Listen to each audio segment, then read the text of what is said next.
सोने चांदी का महत्व हमारे देश में शुरू से ही रहा है। यही वजह है कि किसी भी खास मौके और शादी ब्याह में सोना और चांदी खरीदना शुभ माना जाता रहा है। लेकिन अब इसमें आती तेजी ने इसे निवेश का भी एक बढ़िया जरिया बना दिया है। यही वजह है कि इस साल आई तेजी का फायदा निवेशकों ने जमकर उठाया है।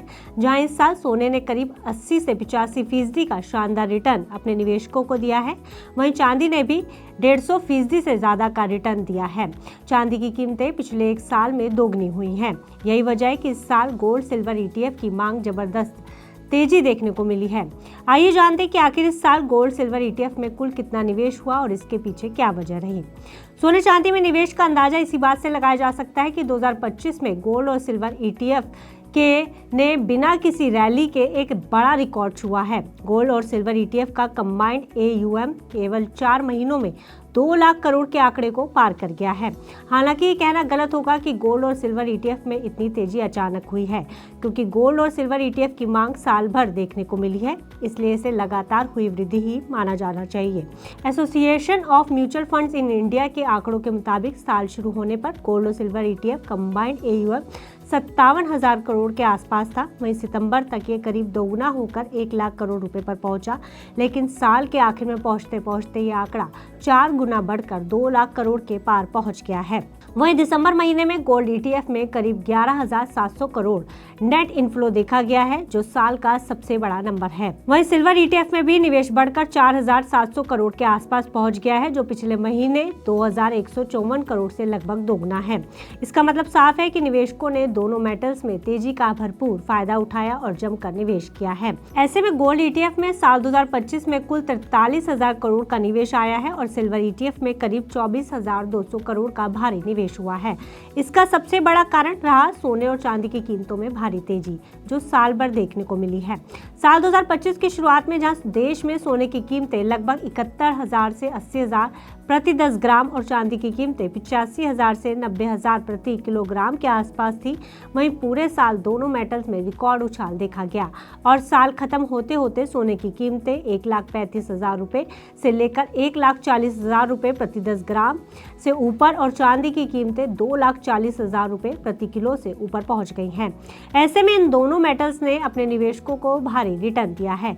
यही वजह रही है कि इस साल गोल्ड ETF फोलियोज 53% तक बढ़े हैं। वहीं सिल्वर ETF फोलियोज में 4 गुना बढ़त देखी गई है, मतलब नए डीमेट खातों में तेजी आई है। हालांकि इस रॉकेट होती कीमतों के पीछे कई कारण जिम्मेदार हैं, जिसमें सिर्फ घरेलू मांग ही नहीं बल्कि ग्लोबल इकोनॉमिक कंडीशंस और बाजार के सेंटीमेंट भी बड़ी वजह हैं।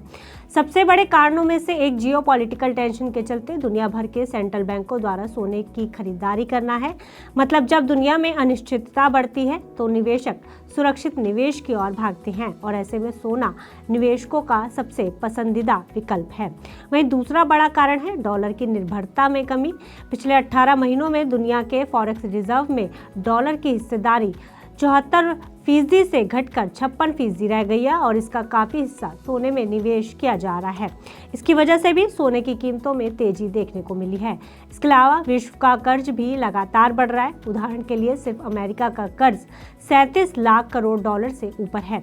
ऐसे में लोग और संस्थाएं सुरक्षित एसेट्स जैसे सोने की ओर रुख करते हैं।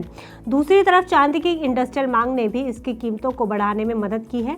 इसका इस्तेमाल इलेक्ट्रिक वाहनों, सोलर पैनल्स और इलेक्ट्रॉनिक्स में भी बड़े पैमाने पर होता है, जिसकी वजह से इसकी डिमांड और प्राइस दोनों मजबूत हुए हैं। ऐसे में जब इनकी कीमत बढ़ती है तो लोग सीधे फिजिकल गोल्ड या ज्वेलरी खरीदने के बजाय इसे शेयर मार्केट के जरिए खरीदते हैं। ऐसे में 2025 में ETF फोलियोज और AUM का बढ़ना ये दिखाता है कि इन्वेस्टर अब डिजिटल गोल्ड सिल्वर ETF को ज्यादा पसंद कर रहे हैं। वहीं 2025 में गोल्ड और सिल्वर ETF ने दूसरे म्यूचुअल फंड कैटेगरीज के मुकाबले भी अच्छा परफॉर्म किया है। ऐसे मार्केट एक्सपर्ट्स मान रहे हैं कि गोल्ड सिल्वर ETF में ये रैली सिर्फ शॉर्ट टर्म स्पेकुलेशन नहीं है बल्कि कई फैक्टर्स का रिजल्ट है।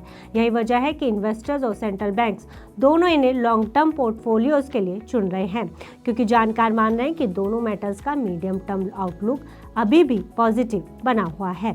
फिलहाल इस खबर में इतना ही। आप बिजनेस से जुड़ी अन्य खबरों के लिए देखते रहिए मनी 9। ग्लोबल संकेतों के दम पर कैसे खुलेंगे हमारे बाजार?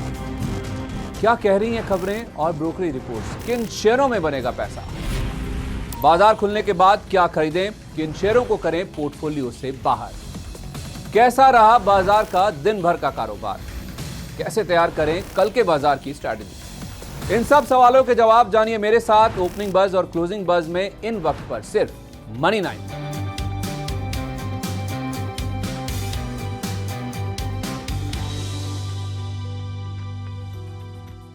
मनी 9 लाया है मेंबरशिप प्रोग्राम मनी 9 प्राइम।